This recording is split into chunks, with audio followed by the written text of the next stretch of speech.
Hi there, this is Lizzie from Lizzie's Dressing Table, and welcome to my next video. I want to welcome everyone, including the subscribers who have been kind enough to subscribe to my channel. I truly appreciate that, and I hope that if you enjoy my content, you will consider subscribing too. So today I am doing something a little bit different from my usual perfume reviews. This video is going to be about the journey that I have taken to learn about perfume. I have learned a tremendous amount in the last 2 years, and I wanted to share with you what I did to learn about perfume and about the different perfume notes, what goes into the creation of a perfume, the different genres throughout the different decades. And so I hope that you find this interesting. And I realized that when I started my channel that I didn't share a lot of information about myself. I really have always been into perfume, no more so than right now. But as a profession, I write about science. And to me, it's been a bit of a geek's journey about learning about perfume. And I have done it in a very, I would say, methodical way. And I wanted to sort of present a methodology kind of video to perhaps give all of you ideas on how to learn about perfume, how to sample perfume. Since my journey began, I now have more than about 330 different scents, and I'm not talking about big collections of perfumes, because that is just not something that I necessarily want to have. I mean, of course, it's very alluring and compelling to see some of the beautiful perfumes out there, the beautiful packaging, the gorgeous bottles, and to just amass lots and lots of perfumes. But I am not really to the point where I can drop like $200, $300 on perfumes. And I really have positioned myself as someone who is interested in lots of different perfumes. And they could be expensive perfumes or niche perfumes, or, you know, perfumes going back hundreds of years, you know, a 150-year-old perfume.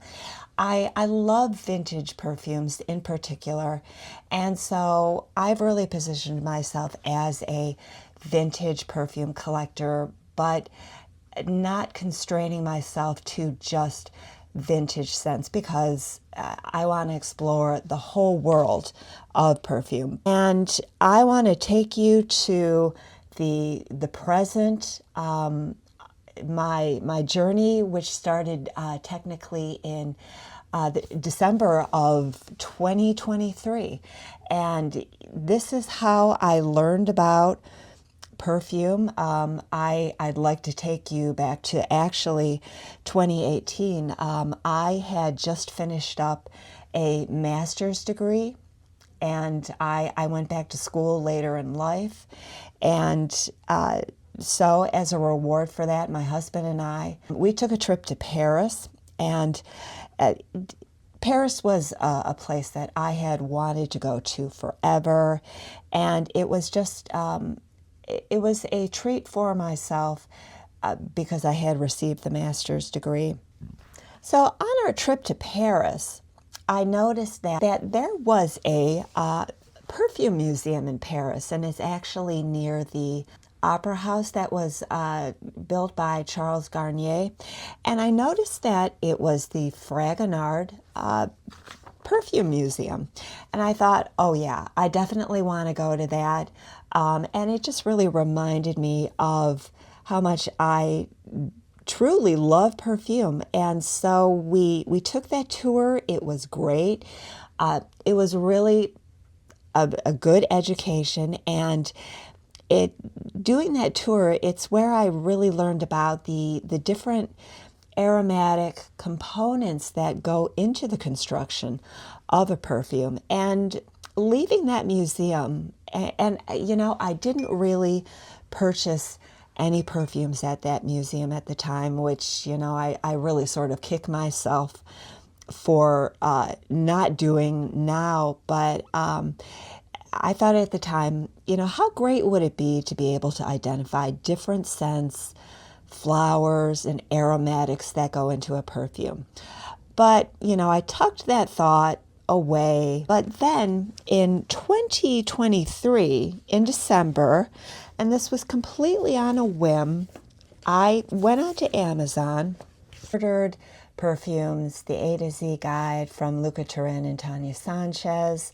And it was very, very educational. It's more than 500 pages of different perfumes through the ages, and very educational, very witty.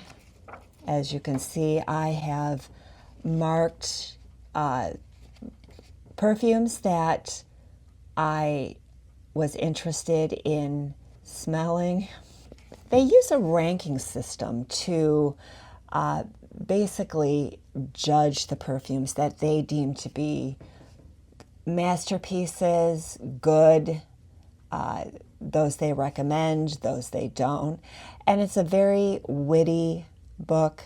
So essentially I went through, I starred everything that I thought I would want to smell, that sounded good to me, that basically was just familiar to me. So this was really the very beginning document that I used to start my search. And if you guys will grant me your patience, this was the notebook binder that I created, and it just really captures everything that I compiled in my journey towards learning about perfumes. And of course, you know, geeking out, I need to have art with the things that I do.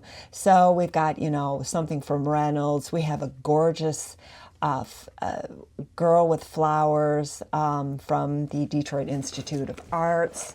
I've got Edgar Degas' ballerinas on the top. I got a postcard from Nez magazine.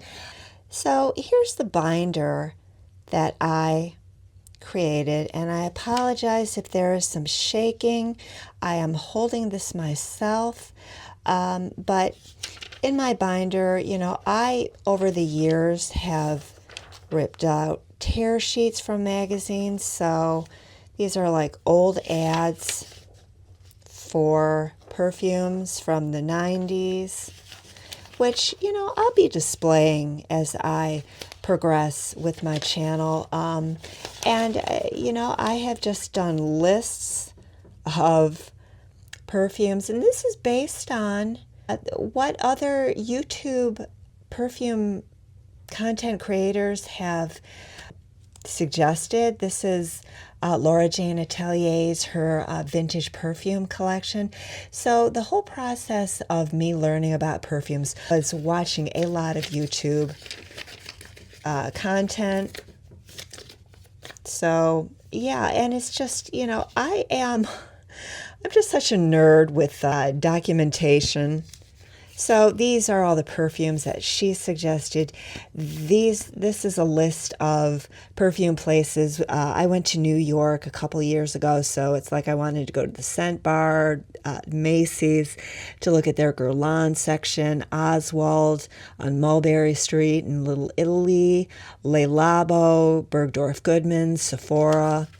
And we've got, you know, one of the things that I really recommend you do when you start your perfume journey is to just create an inventory. And this is something I've typed up. It's something that I've written on. So this is just, this helps me keep track of the perfumes that I have. So I've gone through different versions of my inventory. I update it now and then. And then also I have written up lists of perfumers. I've got lists of a list of the perfumes that Natalie Lorsan has created that I may want to smell. I have a list of floral scents that I own that are socially safe but dispensable. I've got lists of bouquet of deliciousness. So, you know, these are scents that are just, for me, really gourmand. But you get the sense. So here is really where it started. And one of the things that I did when I was reading Turin and Sanchez's book is to make the list, go to some of the higher end stores in my area. You know, we have a Saks Fifth Avenue, which, you know, who knows how long that might be open, because I know that Saks recently filed for bankruptcy. I have never bought a single thing at Saks Fifth Avenue, but they have some great perfume counters. I also went to Neiman Marcus. The Neiman Marcus near me has a wonderful perfume counter which has Guerlain. It's got Amouage, just a lot of different like higher end brands. So I'm fortunate in that I do have some resources at hand. I've got a Nordstrom's near me. So, you know, I would go out and based on the list that I created from 2010, what was really interesting was that because I was referring to perfumes from essentially, about 16 years ago, I went into, we've got an Hermes store, and I asked for a perfume called Bron de Réglisse, and that was something that was created by Jean-Claude Elena, I think years ago. I'll get the date on that, but they really had no clue what I was talking about. I went into Neiman Marcus's the Guerlain counter. I asked for Jiki, which is something that was created in 1887 by Aimé Guerlain. The only person who really knew about that perfume was an older salesperson. I also asked for Serge Lutens, and the person at the counter was like, sorry, we don't have that, but if you can find it, it's definitely worth smelling his perfumes. So, I was able to smell plenty of Amouage, which I absolutely love. But Amouage really is one of my favorite brands. It's so crazy, this list that I have. And my life runs on sticky notes.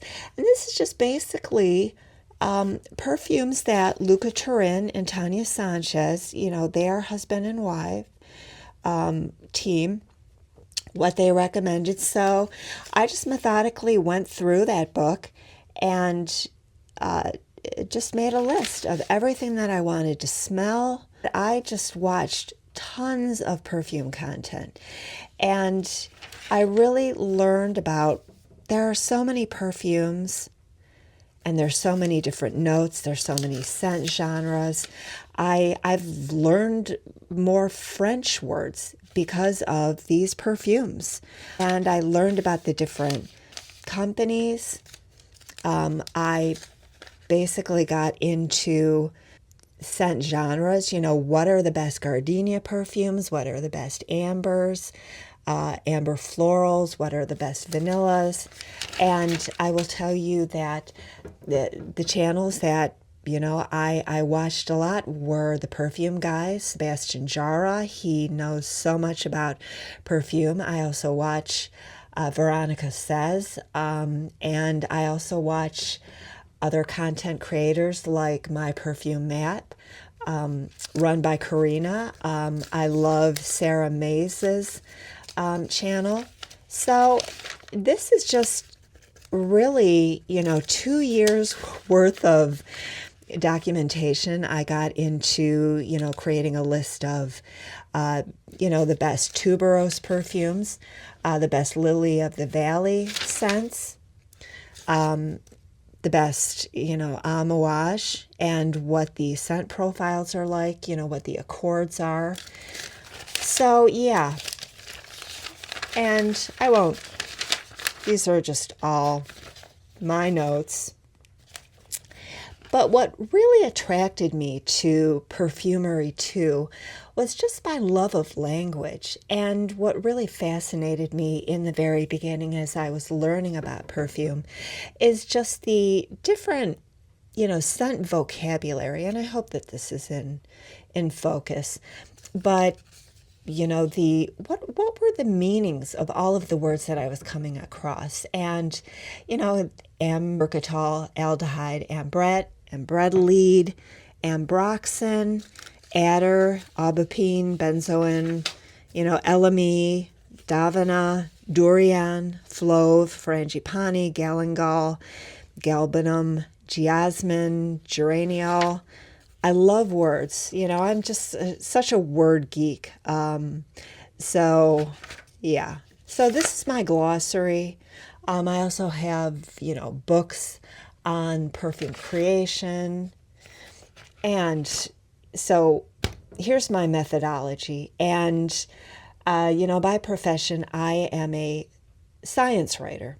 And this is something that I did, and I'm quite certain the salespeople at these perfume counters really did not know what to make of me. Someone who would go up to the counter, and I would always take my bag that I purchased from City Lights Books in San Francisco, and in it I would have sandwich bags and lots of different scent strips. So I would go to the perfume counters, I would have these scent strips, and I would ask salespeople if they would spray the perfumes on these scent strips. And what I would do is I'd bag them up in sandwich bags like this. And, I remember I did this a couple years ago, and it is actually quite fun to go out to the mall or wherever you go to purchase perfume and to get, scent swatches.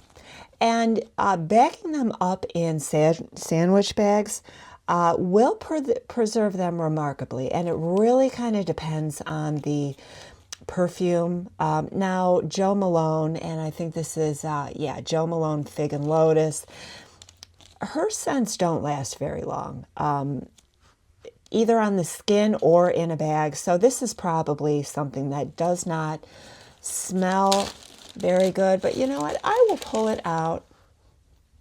Actually, this does have scent still on it. So, I know I got some strange looks from salespeople, but I would just go out and I would, either spray the perfume myself.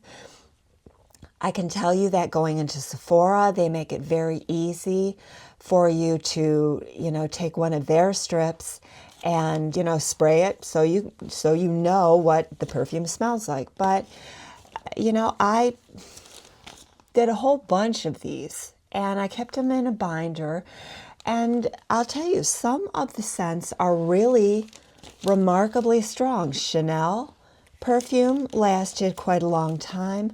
There is also amouage scents last remarkably long. So, okay, so now I think we're down to the nitty gritty. So how does a person amass a collection of scents that are all different. They're all unique, more than 300. So these are my methods for doing it. Now, I can't tell you exactly how much I have paid for the perfume that I have amassed, but if you're expecting to see a big bookcase chock full of new perfumes that have been gifted to me through PR, I can tell you that I am not at that point yet, maybe someday, but I think receiving all of those perfumes can be very much a mixed blessing, because there can be just too much of too much. But this is how I did it. You know, based on the list that I compiled, I would go on perfume decant companies. You know, Scent Split was a great, or is a great company for receiving samples. And I can tell you, I use Scent Split, or used Scent Split to just sample a lot of amouage scents. And now I realize that these are small. They're probably not going to be in focus, and I apologize for that. But take my word for it, this is guidance. You know, I wanted to try Guidance 46, just wanted to see what all the hype was about. And, you know, amouage material, I'm not going to spend too much time on samples because they just don't really show up very well on camera.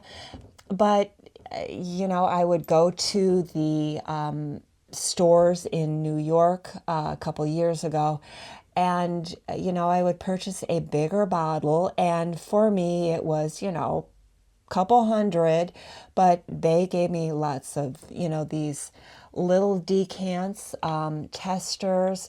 I did purchase a Guerlain perfume years ago, and they gave me a couple of samples here. So this is how I've been able to get all of these testers. And then, you know, around Christmas time, I would purchase items like this. You know, we've got Marc Jacobs, 4 different scents, and you know, I don't mind admitting this, I'm really very much a slow poke when it comes to smelling perfumes. It's just there was a period of time between 2011 and 2018 that I was working on a couple of, you know, a master's degree and a graduate certificate in communications, and I just didn't have money to spend it on perfumes. So when I was able to have money to purchase perfumes, and when I wanted to do an exploration of the different notes and the different scent genres, you know, I'm at the point where I am just, you know, investing in sets like this. And yeah, once again, we've got notes here, people. Notes being my own documentation, not scent notes. But I purchased this from Atelier d'Orange a couple of years ago for Christmas. This is a wonderful introduction to what some might call a rather strange perfume house. But yeah, so I did that. There is also Tokyo Milk, which, you know, unfortunately, this is not a perfume company that I see covered a lot.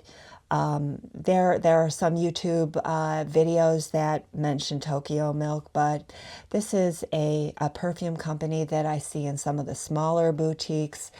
And then I asked my husband a couple years ago when I got so much into amouage. This is Amouage's women's collection sampler set. I'll open it so that you can see it.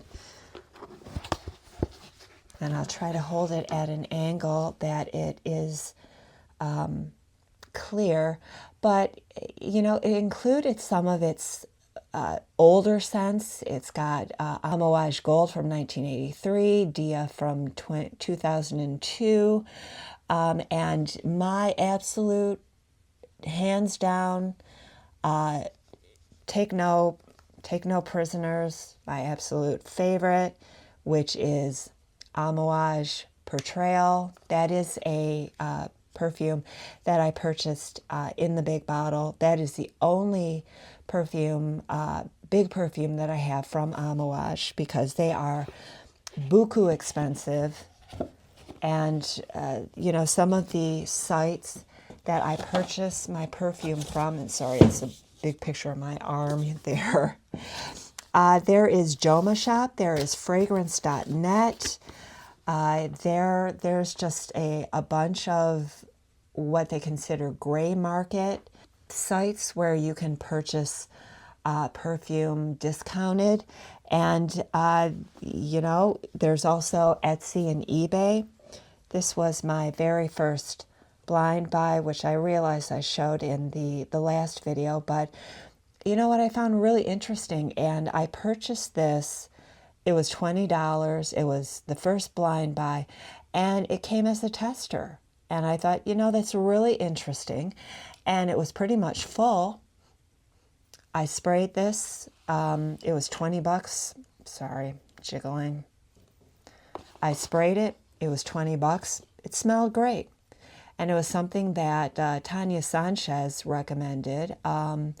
So, yeah, I basically could be called a perfume cheapskate. I don't mind it.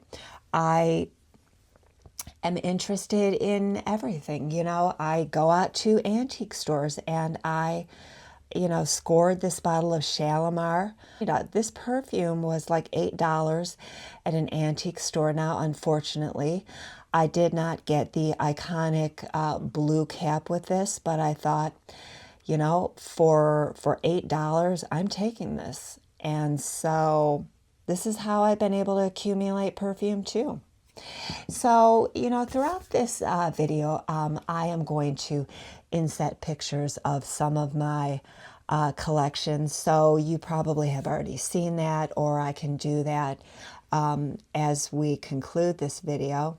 But yeah, so it really has been a journey that's really accelerated in the last 2 years. And, you know, it is something that I am going to talk more about in my videos. I just wanted to give you an introduction on how I got into perfumes, how I was able to accumulate more than 300 perfumes. And as you can see, you know, I have got a lot that are dinky little vials, but I really don't mind, because I don't want to drop hundreds of dollars on a perfume that I may not like, but that someone else raves about. And I don't know how many of you do this if you're into perfume, but I would be totally remiss in not mentioning that I keep perfume journals. So I literally record each perfume that I spray every day, and just basically what the notes are, what I liked about it, how long it lasted. You know, if it's something that I would consider buying a full bottle of, that I would put down cold hard cash for. So how many of you keep a perfume journal? I've done this for the last couple years. It's pretty extreme. What I've done. It's very methodical. Some of the other places that you may want to consider purchasing, and believe me, none of this is sponsored. I do not receive discounts from recommending these places. I mentioned ScentSplit, Etsy and eBay, fragrance.net, JOMAshop. There are also New York wholesalers where you can purchase perfume, and antique stores. So yeah, you know, I have accumulated perfumes by hook or by crook. And also I wanted to mention that my husband and I took a trip to the Perfume Passage Museum, which was really incredible. They are located about an hour outside of Chicago, and the place is phenomenal. It's run by two gentlemen, Jeff and Rusty, and my collection has nothing on their collection. They collect very much historical perfumes, and their displays are incredible. I think they are still doing tours, but I think it's mostly in the summer. We visited that place, and it was mind-blowing. So yeah, I have learned about perfume from different sources. Some other, if you're into reading about perfume, and I'm very much so, I'm a bookworm. There is the book, The Emperor of Scent, which talks about Luca Turin as a scientist when it comes to the science of smell. There's also the book, The Perfect Scent, which was also written by another book by Chandler Burr. This is about the creation of Sarah Jessica Parker's Lovely, as well as a Hermes perfume created by Jean-Claude Elena. And there is a book that was written by Luca Turin, The Secret of Scent, Adventures in Perfume and the Science of Smell. So for those who are a little more into science of perfume and the sensual world and your nose, this is a great book. And along with the guide that Luca Turin and Tania Sanchez did with their 2010 issue or edition, they have Perfumes, the guide, from 2018. So this talks a lot about much more niche perfumes, and really an incredible resource, not quite as thick as the 2010 edition, but you have a much greater chance of finding these perfumes than the ones that were included in the 2010 guide. Thank you so much for watching. If you've made it this far, I appreciate you watching. This is a complete geek's guide to learning about perfume, and this is by no means bragging about it, but I'm very, very familiar with a lot of the perfumers, what other YouTube content creators might present as far as perfume companies, perfume creators, perfumers themselves. I'm pretty much familiar with most of what they show. So this is my way of learning about perfumes. I hope that you found inspiration in this. I will be back most likely next week, and I am going to be reviewing perfumes that I purchased in the or wore in the 1980s, because I'll tell you, one of the things that I love to do is I love to purchase perfume. That's part of my perfume history. But thank you once again for watching my video. If you liked this content, please give me a thumbs up. Please consider subscribing. I plan much more content when it comes to perfume, and I certainly want to impart my knowledge to all of you and just be a part of the perfume community. So with that, I want to bid all of you adieu. Have a great week, and I will catch you on my next video. So, ta-ta.